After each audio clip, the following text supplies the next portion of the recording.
15 Agustus 1945, para pemuda mendesak golongan tua untuk memproklamasikan Indonesia gagal. Para pemuda lalu melaksanakan pertemuan di Jalan Cikini nomor 71. Mereka lalu sepakat untuk menculik Soekarno-Hatta dan membawa mereka ke Rengas Dengklok.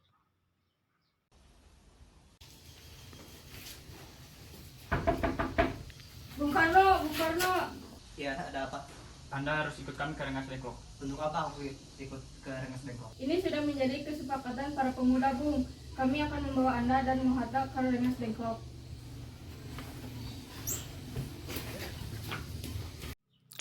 Rombongan pemuda yang membawa Soekarno dan Hatta tiba di Rengas Dengklok. Bung Hatta telah sampai terlebih dahulu sebelum Bung Karno. Keduanya dibawa ke sebuah ruangan di dalam rumah Jiao Kisong. Sebenarnya apa mau kalian sehingga membawa aku kemari? Kami ingin Anda dan Bung Karno segera melaksanakan proklamasi.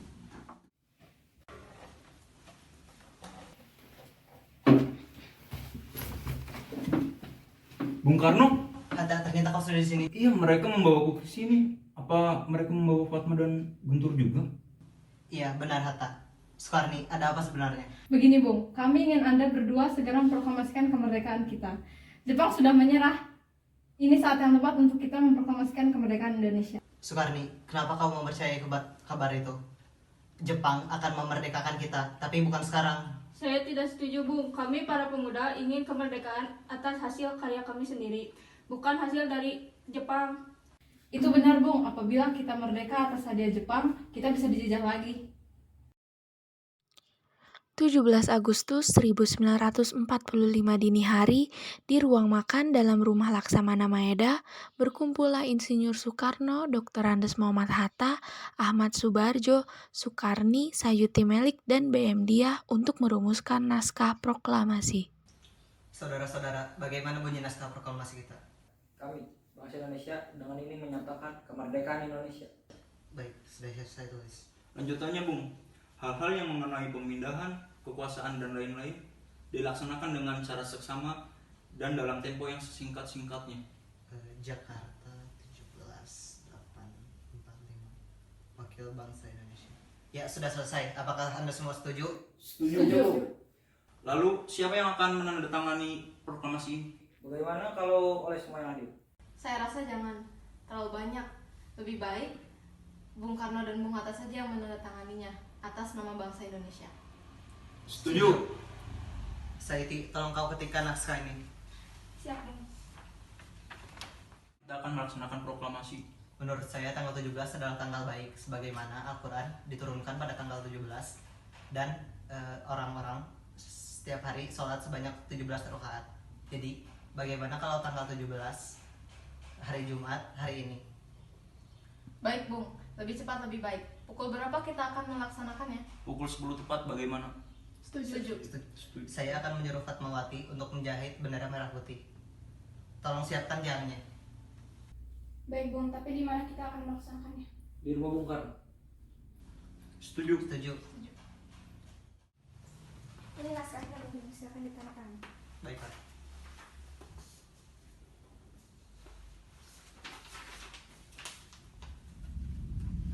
Dia, tolong perbanyak naskah ini dan sebarkan ke seluruh Indonesia. Siap, Bung. Jumat pagi pukul 10 tepat, semua orang telah berkumpul di halaman depan rumah Insinyur Soekarno di Jalan Pegangsaan Timur, nomor 56, Jakarta, untuk mendengarkan pelaksanaan proklamasi. Bung Karno, Bung Hatta keluar ke serambi depan rumah, diikuti Ibu Fatmawati.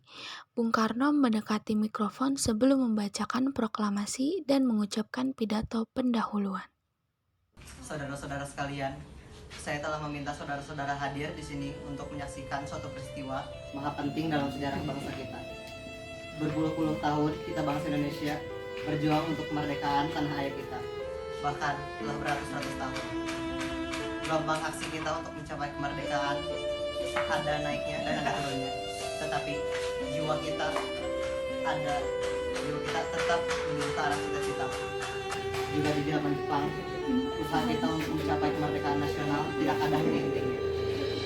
Di dalam zaman Jepang ini, tampaknya kita menyadarkan diri kepada mereka. Tetapi pada hakikatnya kita tetap menyusun tenaga kita sendiri. Tetapi kita tetap percaya kepada tenaga kita sendiri. Sekarang tibalah saatnya kita benar-benar mengambil nasib bangsa dan nasib tanah air kita dalam tangan kita sendiri. Hanya bangsa yang berani mengambil nasib dalam tangannya sendiri kan dapat berdiri dengan kuatnya. Maka kami tadi malam telah mengadakan musyawarah dengan pemuka-pemuka rakyat Indonesia. Mengusyarakan itu telah sekata berpendapat bahwa sekarang lama saatnya memerdekakan Indonesia. Saudara-saudara, dengan ini kami menyatakan bulatan tekad itu. Dengarkanlah proklamasi kami. Proklamasi kami bangsa Indonesia dengan ini menyatakan kemerdekaan Indonesia. Hal-hal yang mengenai pemindahan kekuasaan dan lain-lain diselenggarakan dengan secara seksama dan dalam tempo sesingkat-singkatnya.